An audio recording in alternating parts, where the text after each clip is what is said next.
జంగారెడ్డిగూడెంలో upland Kshatriya Seva సమితి ఆధ్వర్యంలో పాత బస్టాండ్ వద్ద హిందూ శ్మశాన వాటికను పచ్చదనంతో దహన సంస్కార కార్యక్రమంలో చేపట్టే వివిధ అంశాలకు సంబంధించి వేరువేరుగా స్థావరాలను కేటాయించి ఆహ్లాదకరమైన వాతావరణంలో అంత్యక్రియలు జరిగేలా చేపట్టే కార్యక్రమానికి సోమవారం శ్రీకారం చుట్టారు. Municipal chairperson Battina Nagalakshmi, vice chairman Muppudi Veeranjaneyulu తదితరులు కొబ్బరికాయలు కొట్టి ఆ పనులకు సంబంధించి భూమి పూజ చేశారు.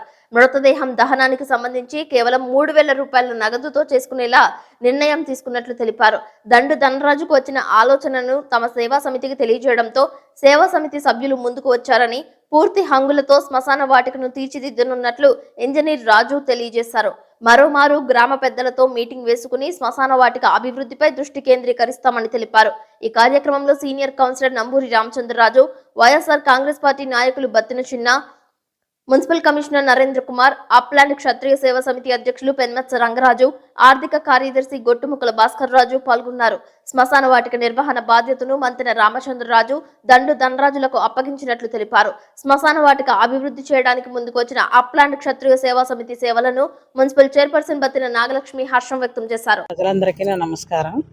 ఈ రోజున శ్మశానం కాడికి అందరం వచ్చాము. సక్రియ సేవా సమితి అనేవాళ్ళు ఎదరకొచ్చారు డెవలప్మెంట్ చేయడానికి. ఇది చాలా అభివృద్ధి జరిగి సేవ చేయాలని లేని వాళ్ళు కూడా ఉంటారు, ఉన్నవాళ్ళు కూడా ఉంటారు. లేని వాళ్ళకి కూడా కొంచెం చూసుకుని తీసుకుని ఉచితంగా చేయాలని నేను కోరుకుంటున్నాను. ఈరోజు జంగారెడ్డిగూడెం పట్టణంలో ఉన్నటువంటి హిందూ శ్మశాన వాటికని గతంలో మేము కౌన్సిల్గా ఉన్న టైంలో కూడా 2014 టు 2019లో అప్పుడున్న వైస్ చైర్మన్ గారు మన అట్లూరు రామ్మోహన్ రావు గారు, అలాగే ఎంఆర్సి రాజు గారు, వీళ్ళందరూ కూడా అప్పుడు కూడా కమిటీ వేసి ఈ మున్సిపాలిటీ పరిధిలో ఉన్నటువంటి శ్మశానాన్ని ఆ రోజున కూడా డెవలప్ చేయడం జరిగింది. అయితే కరోనా రావడం వల్ల కొన్ని ఇబ్బందుల వల్ల వారందరూ కూడా ఆయన చనిపోవడం జరిగింది. ఈ శ్మశాన వాటికను పట్టించుకోలేకపోవడం, అలాగే కరోనా రావడం, ఆ టైంలో వసుదా ఫౌండేషన్ ఇలా కొంతమంది పెద్దలందరూ కూడా 1800కే దహన సంస్కారాలు చేయడం జరిగింది. అయితే కమిషనర్ గారు మరి ఏ విధంగా భవానీ ప్రసాద్ గారు ఏ విధంగా అనుకున్నారో ఆ విధానాన్ని రద్దు చేయడం జరిగింది. మళ్ళీ ఈ రోజున ఈ శ్మశానానికి పూర్వవైపును తీసుకురావడానికి అప్లాండ్ ఏరియా క్షత్రియ సేవా సమితి వారు మరి ముందుకు వచ్చి మేము ఈ శ్మశాన వాటికని డెవలప్ చేయడం విషయంలో కానీ, ఇక్కడ కొన్ని అభివృద్ధి పనుల విషయంలో కానీ మేము తోడ్పాటు చేస్తాము, మా సహకారం ఉంటుందని చెప్పి ఈ రోజున వాళ్ళ నిర్ణయం తీసుకోవడం మా కౌన్సిల్ దృష్టికి తీసుకురాగానే మరి ఈ రోజున 3,000 రూపాయలకే ప్రతి ఒక్క బాడీని కూడా దహన సంస్కారాల నిమిత్తం చేసుకోవచ్చు అని చెప్పి చెప్పడం జరిగింది. అదేవిధంగా మేము అందరం కూడా తీర్మానం చేయడం జరిగింది. ఈ జంగారెడ్డిగూడెం పట్టణంలో ఉన్నటువంటి ఏ మతాలకి ఏ కులాలకి సంబంధం లేకుండా ఎస్సీ, ఎస్టీ, బీసీ, మైనారిటీలు, ఇంకా అన్ని కులాలు, పెద్ద అగ్రవర్ణ అన్ని కులాలన్నీ కూడా ఇక్కడ హిందూ ప్రకారం చేసుకోవడానికి ఎలాంటి అభ్యంతరాలు లేకుండా ఇక్కడ చేస్తా ఉన్నారు. మేము దాన్ని అభినందిస్తా ఉన్నాం. ఎందుకంటే కులాల మతాలకి తావు లేకుండా చేస్తున్నారు హిందూ శ్మశాన వాటికని. దానికి మేము అప్రిషియేట్ చేస్తూ మరి రాబోయే రోజుల్లో సేవా సమితి తరపున ఇంకా మంచి పార్క్ని, ఇంకా అభివృద్ధి కార్యక్రమాలన్నీ చేసి ప్రజలందరికీ అందుబాటులో ప్రతి ఒక్క ఈ చుట్టుపక్కల ఏరియాలో గతంలో 30 కిలోమీటర్ల పరిధిలో ప్రతి ఒక్క బాడీని కూడా జంగారెడ్డిగూడెం అయితే బాగుంటుంది, తక్కువ ఖర్చుతో అయిపోతుంది అనే విధంగా తీసుకొచ్చేవారు.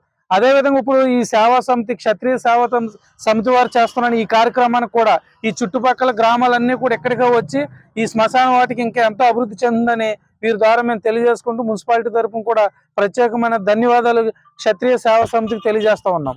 కార్యక్రమం ఇచ్చేసినటువంటి చైర్పర్సన్ గారికి, వైస్ చైర్మన్ గారికి, కౌన్సిలర్ గారికి, కమిషనర్ గారికి అందరూ కూడా మిగతా సభ్యులందరూ కూడా నా నమస్కారాలండి.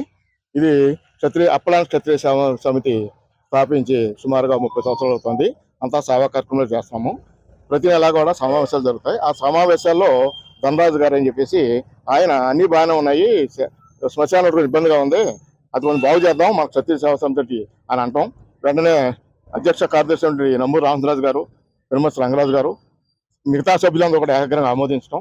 ఇది కౌన్సిలర్ గారు కాబట్టి మన పురపాలక సంఘం యొక్క వారి చైర్మన్ గారి దృష్టికి, మిగతా సభ్యుల దృష్టికి తీసుకెళ్తే వాళ్ళు వెంటనే ఆమోదించి, చైర్మన్ కమిషనర్ గారి దృష్టికి తీసుకెళ్తే వారు వెంటనే ఆమోదించి ఇది నిర్వహణ నిమిత్తం అప్లాండ్ క్షత్రియ సేవా సమితికి ఇచ్చారండి, ఆర్డర్ ఇచ్చారు. మా కార్యక్రమాలు ఏమిటంటే ఇది అందరిది ఆస్తి, పురపాలక సంఘాందే, అందరూ హిందూ కులస్తులది.